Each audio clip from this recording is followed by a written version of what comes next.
potentially encouraging as well, I would say. And I think, Oh, absolutely. yeah, I think many of your fans are pleased to hear that. And personally, my guess is as good or bad as anyone's at this point, but I think there are opportunities and possibilities behind the fussiness that is StarCraft 2 in terms of esports coming to Europe and North America in a more profound way. It could be exciting times, I would say. Yeah, well, that's the hope. That's the hope that StarCraft 2 will do for kind of Europe and North America what StarCraft did for Korea. Obviously, I mean, it's a little far-fetched to go as far as that, but I think esports really needs, I guess, some resuscitation right now, and hopefully StarCraft 2 can deliver that.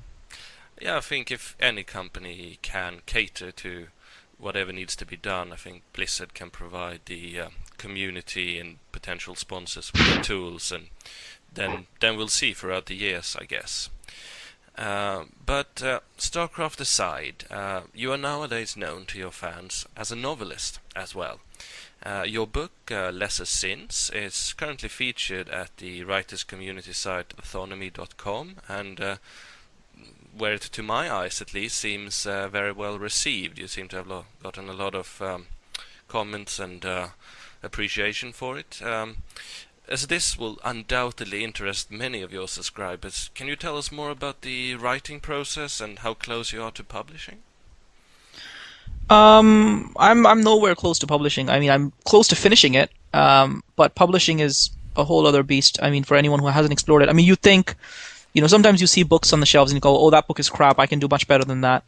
And you think, "Oh, if that can get published, if I can't, I must be really crap." But it really comes down to the kind of genre you're writing in and the market you're writing for. And I've been trying to write literary fiction, and the standard for literary fiction is incredibly, incredibly high.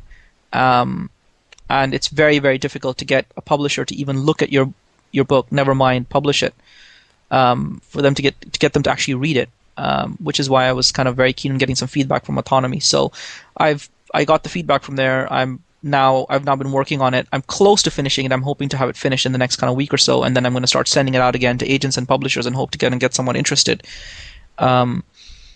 Yeah, so I mean that's where I am in the publishing process. I mean, if worst comes to worst, I've been considering going down the self-publishing route of just kind of publishing it as an ebook maybe, or something like that. But that's down the line. I want to try and go down the traditional publishing route first and see where I get. So yeah, I mean, I'm nowhere near publishing. I'd say it would be at least 6 months before there's any light for this book being out there, to be honest, if that soon. Okay, well, that might coincide with the release of StarCraft 2, so that could be two good things at once, if one wants to see the silver lining. Yeah, absolutely. Well, it's interesting to hear at least, and I am sure that many people who otherwise read few books of that kind would happily read yours. However, right now, the StarCraft universe is alive and bubbling with the return of old legends to the stage in the absolutely epic event that is the Heritage League.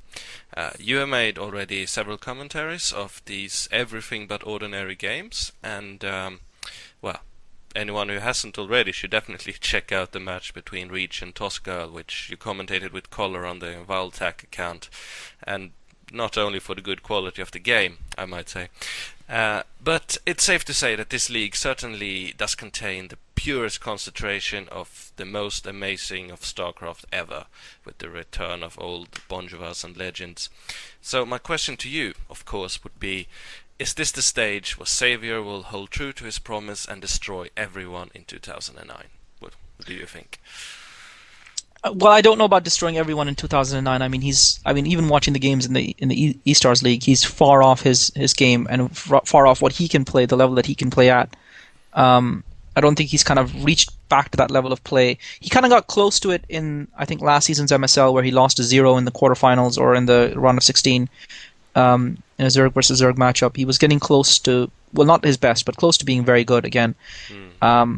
The E-Stars, I mean, you can just see the gulf of difference between the kind of level that people are performing at in the E-Stars compared to kind of current high-level pro gaming, MSL round of 16 and up and OSL round of 16 and up, which is what I consider kind of, I guess, the pinnacle.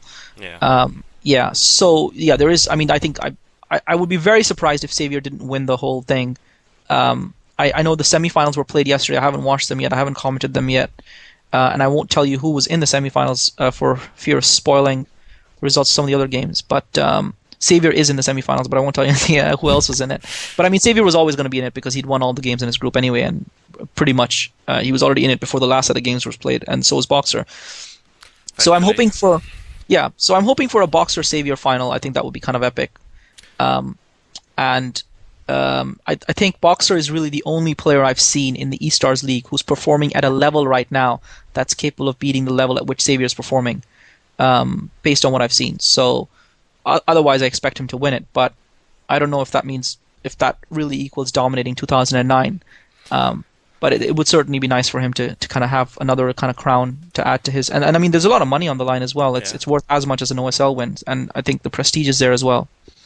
Yeah, I think symbolically, the one who wins the eStars Heritage League that would be a grand achievement, even though technically the skill level is not as high as in the regular leagues. And I think everybody wishes for a Boxer Xavier, if possibly Reach thrown in somewhere final. I think that would be the epitome of StarCraft Brood War before the sequel comes out, kind of thing. And we can only hope that the best old legend will win, I'd say.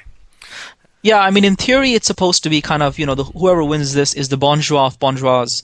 But unfortunately, it's not really a level playing field because people like Xavier, who've been active recently, do have an advantage over people like, say, Kingdom, who clearly hasn't played any StarCraft for a very long time. And even though he's practiced hard, you could just see how far behind he was in the matches that have been out so far.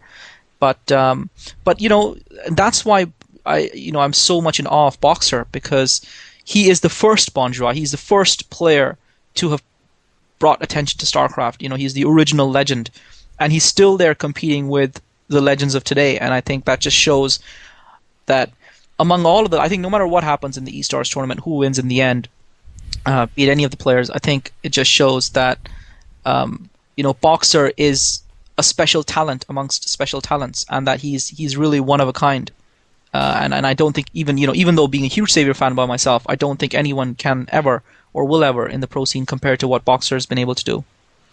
No, he came, he saw, he conquered, and I must say, having watched most of the games, that the skill level of players like Xavier, Boxer, and Reach, who have been active but far from their peak, that they have been resuscitated, invigorated by this challenge, and I think it has done a lot. I mean, even Toss Girl has impressed us with skill we didn't quite credit her for.